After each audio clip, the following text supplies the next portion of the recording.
नमस्कार,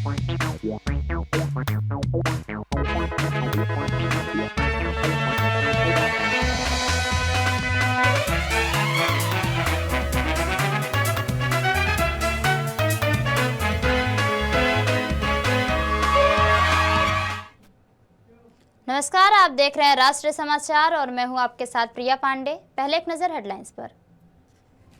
स्कूलों में कक्षा 6 से 12 की छात्राओं को मुफ्त सैनिटरी पैड उपलब्ध कराना अनिवार्य, अलग शौचालय और दिव्यांग अनुकूल सुविधाएं सुनिश्चित करें। महाराष्ट्र उप मुख्यमंत्री अजित पवार की बारामती में विमान दुर्घटना में दर्दनाक मौत, सीआईडी और डीजीसीए जांच में जुटी टीमें। अजित पवार के निधन के बाद एनसीपी में उप मुख्यमंत्री पद को भरने के लिए विधायक दल की अहम बैठक आज दोपहर। बेंगलुरु में कॉन्फिडेंट ग्रुप के चेयरमैन सीजे राय ऑफिस में मृत पाए गए, प्रारंभिक जांच में आत्महत्या का संदेश, आईटी और एफएसएल टीम में मामले की जांच में जुटी। पालनपुर कलेक्टर को फिर से रशियन भाषा में बम की धमकी, सुरक्षा कार्डों से पुलिस ने कर्मचारियों को तुरंत बाहर निकाला। उप मुख्यमंत्री अजित पवार की बुधवार को बारामती में हुए विमान हादसे में मौत के बाद मामले की जांच अब राज्य अपराध अन्वेषण विभाग यानी सीआईडी को सौंपी दी गई है।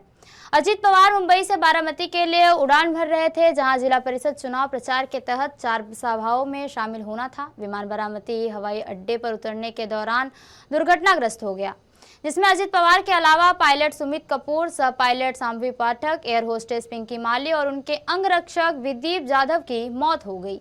हादसे के बाद बारामती पुलिस ने आकस्मिक मृत्यु और विमान दुर्घटना का मामला दर्ज किया। सीआईडी के अतिरिक्त पुलिस महानिदेशक सुनील रामनंद ने मामले की जांच की पुष्टि की है। इसके अलावा केंद्रीय नागरिक उड्डयन मंत्रालय ने भी विमान दुर्घटना की समानांतर जांच शुरू कर दी है।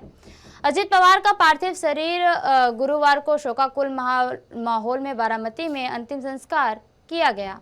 सुप्रीम कोर्ट ने शुक्रवार को सभी राज्यों और केंद्र शासित प्रदेशों को निर्देश दिया कि वे सरकारी और निजी स्कूलों में कक्षा 6 से 12 तक की छात्राओं को मुफ्त सैनिटरी पैड उपलब्ध कराएं।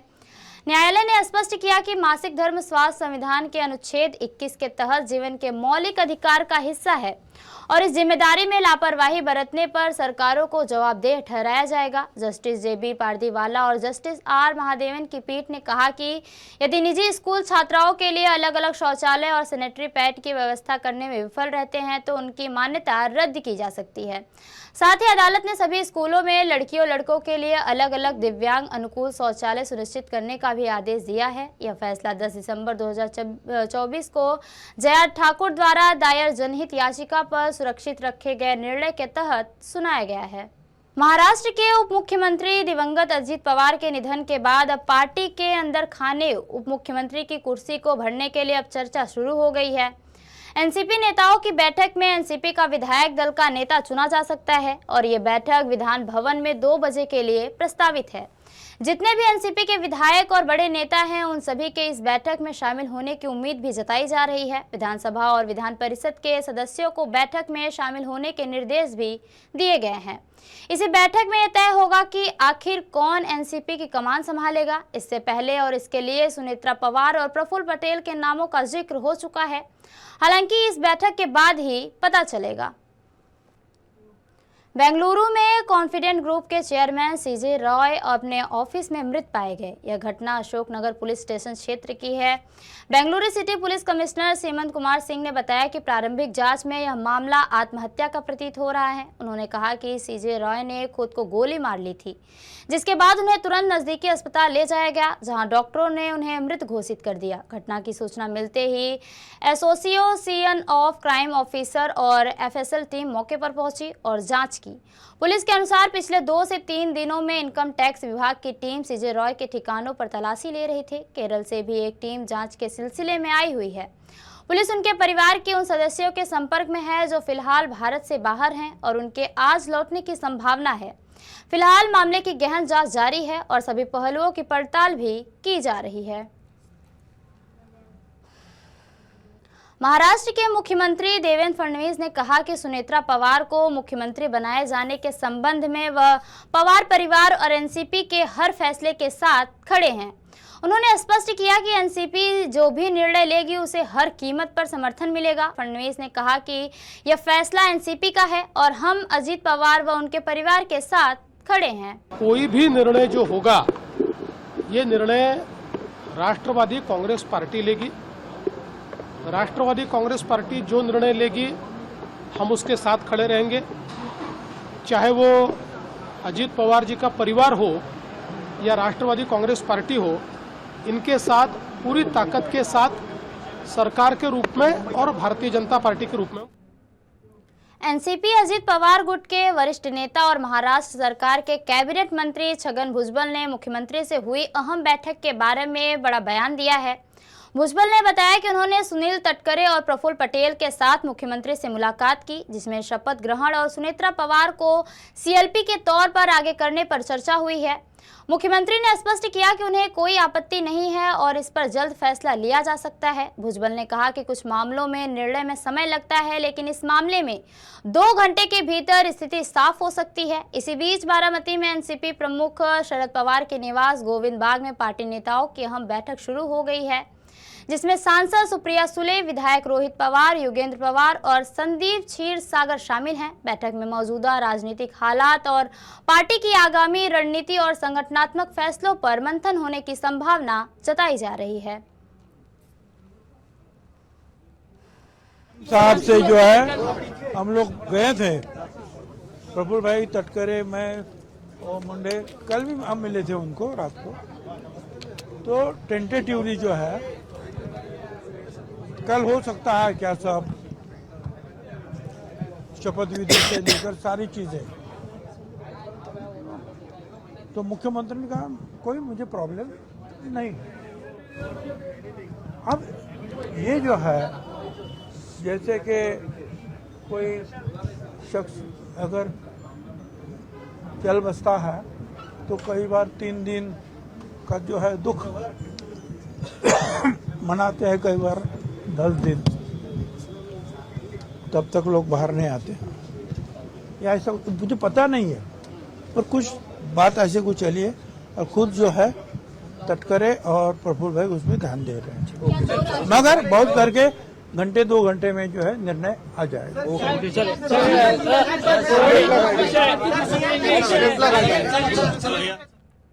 महाराष्ट्र की राजनीति में उप मुख्यमंत्री अजीत पवार के विमान हादसे में निधन के बाद हलचल तेज हो गई है। सुनेत्रा पवार को उनके खाली पद के लिए उप मुख्यमंत्री बनाने की तैयारी चल रही है। एनसीपी की बैठक शनिवार दोपहर 2 बजे प्रस्तावित है और शाम 5 बजे शपथ ग्रहण की संभावना है।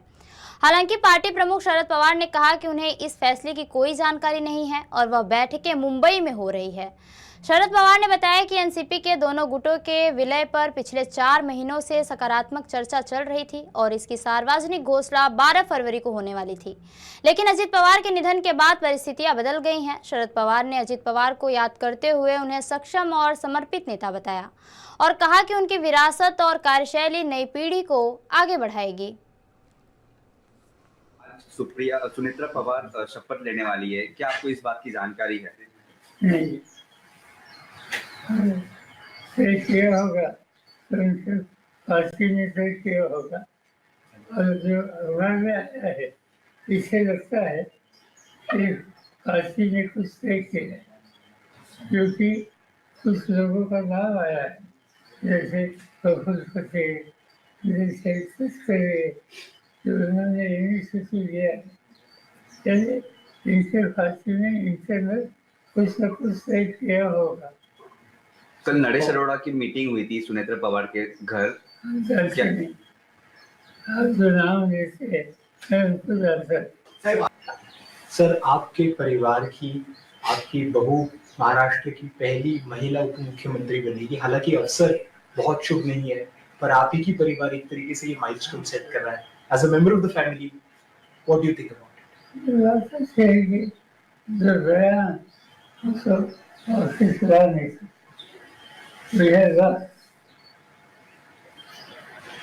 अभी आज ऐसी स्थिति में कैसे सामना करना इसको ध्यान देना पड़ेगा और इसीलिए कोई ना कोई तैयार होकर आगे आने के लिए, जिम्मेदारी लेने के लिए तैयार हो, तो इससे हम लोगों को कॉन्फिडेंस मिल सकता है। हमारा कॉन्फिडेंस है कि फांसी की उनकी जिम्मेदारी हमारे लिए अलग है। शिवसेना उद्धव दल के नेता और सांसद संजय राउत ने अजीत दादा पवार के विमान हादसे को लेकर जांच की मांग की है। राउत ने कहा है कि इस पूरे मामले की गंभीर और निष्पक्ष जांच होनी चाहिए। उन्होंने साफ किया कि वे इस विषय पर कोई राजनीतिक बयान नहीं दे रहे हैं, बल्कि सुरक्षा से जुड़े सवाल उठा रहे हैं।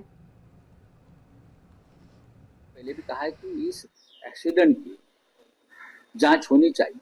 मैं पॉलिटिकल बात नहीं कर रहा हूँ, लेकिन जो खराबी, टेक्निकल खराबी वहाँ हमको दिखती है, उसमें एटीसी नहीं है, वहाँ रडार नहीं है, वहाँ स्टाफ नहीं है वहाँ, और बड़े बड़े वीआईपी के फ्लाइट वहाँ लैंड होते हैं, चाहे गौतम अडानी हो, अजीत पवार हो, शरद पवार साहब हो, बड़े बड़े नेता आते हैं वहाँ और फ्लाइट लैंड हो जाते हैं।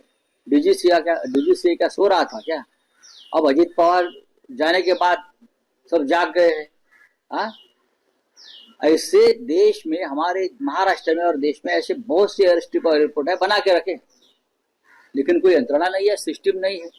हाँ, कोई टेक्निकल फैसिलिटी नहीं है, रडार नहीं है, टावर्स नहीं है, एटीसी नहीं है, और विमान उतर रहे हैं, टेक ऑफ हो रहा है। अजीत पवार को हमने इस वजह से खोया है। पालनपुर कलेक्ट्रेट को फिर से ईमेल के माध्यम से बम की धमकी मिली है। धमकी रशियन भाषा में आई थी, जिसमें कर्मचारियों को कलेक्टर कार्यालय खाली न करने का आदेश दिया गया था। सूचना मिलते ही पालनपुर वेस्ट पुलिस कलेक्ट्रेट पहुंची और कर्मचारियों को सुरक्षा के लिए कार्यालय से बाहर निकाल दिया गया। यह धमकी पिछले 20 दिन पहले मिली थी और बताया जा रहा है कि यह ईमेल की घटना दूसरी बार आई है।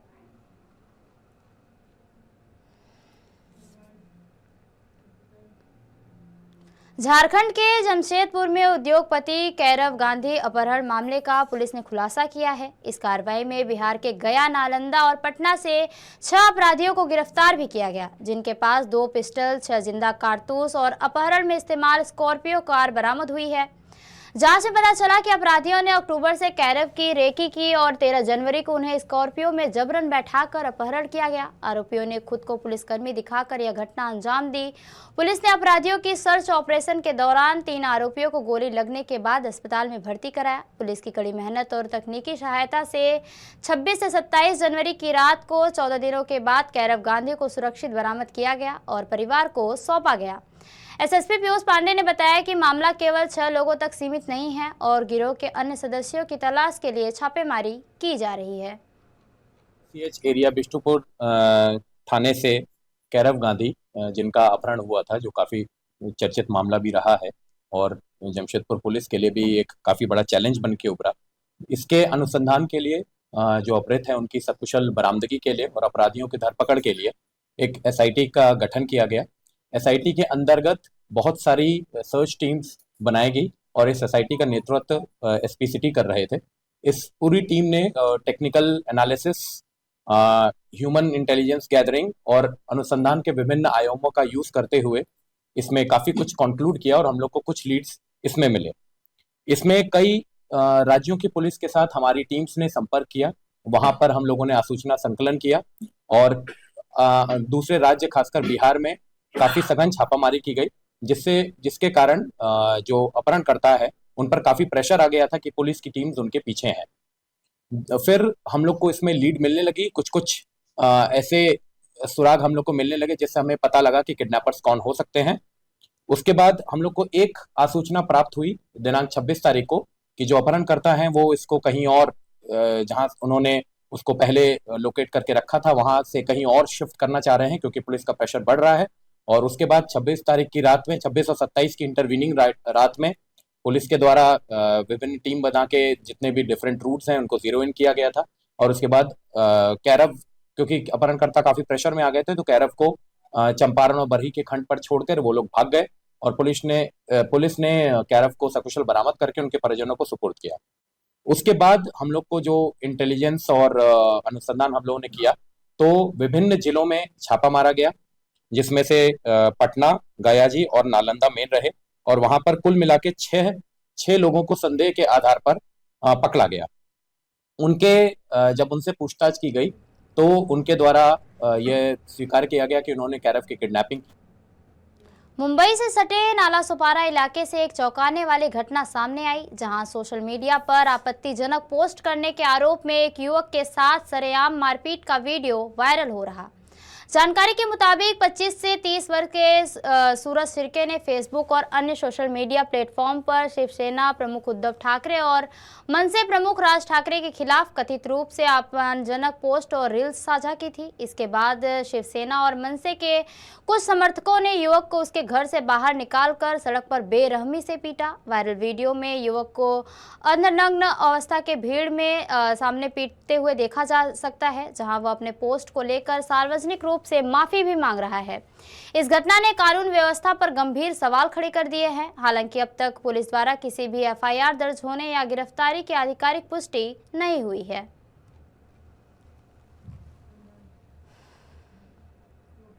पाकुड़ मुफस्सिल थाना पुलिस ने अवैध तरीके से आधार कार्ड बनाने और सुधारने के आरोप में सीएसपी संचालक मुश्ताक शेख को गिरफ्तार कर न्यायिक हिरासत में भेज दिया है। यह कार्रवाई काकड़बोना गांव संचालित सीएसपी केंद्र पर छापेमारी के दौरान की गई, जहां आधार कार्ड नवीकरण और सुधार से जुड़े कई उपकरण बरामद भी किए गए। जांच में पता चला कि आरोपी बिन अवैध अनुमति के दूसरे जिले का आई कार्ड उपयोग कर स्थानीय लोगों के आधार कार्ड में सुधार व नवीकरण कर रहा था। पुलिस ने मामले में प्राथमिकी दर्ज की है और अन्य सीएसपी केंद्रों को भी जांच करके जारी रखी है। पकड़े गए आरोपी को न्यायिक हिरासत में भेज दिया गया है और मामले की गहन जांच जारी है।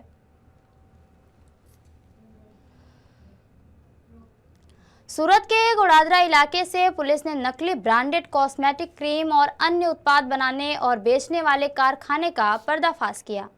ऑनलाइन माध्यम से नकली कॉस्मेटिक बेचने वाले मुख्य आरोपी हितेश भरत कातरिया को गिरफ्तार कर पूछताछ शुरू कर दी गई है। मणिभद्र कैंपस स्थित दुकान में छापेमारी के दौरान पुलिस ने करीब 8.29 लाख रुपए मूल्य का नकली माल जब्त किया है। मुंबई की मानस लाइफस्टाइल के प्रतिनिधि वकील नागेश्वर कुम्हारे की शिकायत पर कार्रवाई की गई। पुलिस के अनुसार आरोपी लंबे समय से नकली कॉस्मेटिक उत्पाद तैयार कर ऑनलाइन प्लेटफॉर्म के जरिए बेच रहा था।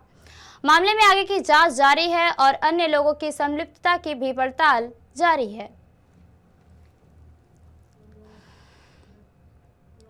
बॉलीवुड सुपरस्टार सलमान खान सूरत पहुंचे, जहां उन्होंने इंडियन स्ट्रीट प्रीमियर लीग यानी आईएसपीएल में अपनी टीम का समर्थन करने के लिए खास तौर पर भाग लिया।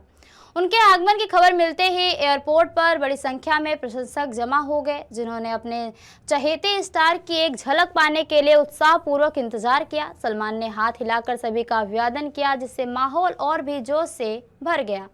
आईएसपीएल मैच के दौरान वे अपनी टीम का उत्साह बढ़ाते नजर आए, जिसमें लीग में स्टार पावर और फैंस के उत्साह में जबरदस्त क्रेज देखने को मिला।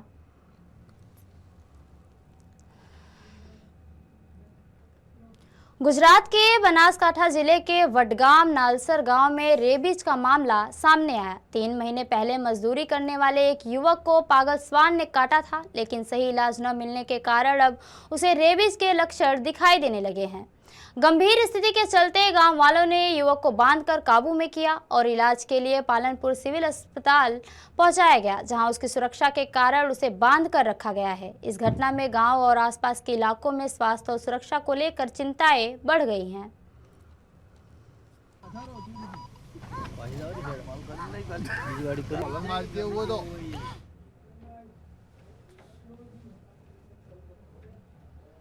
खबरों का सिलसिला यूं ही चलता रहेगा। देखते रहिए राष्ट्रीय समाचार। नमस्कार।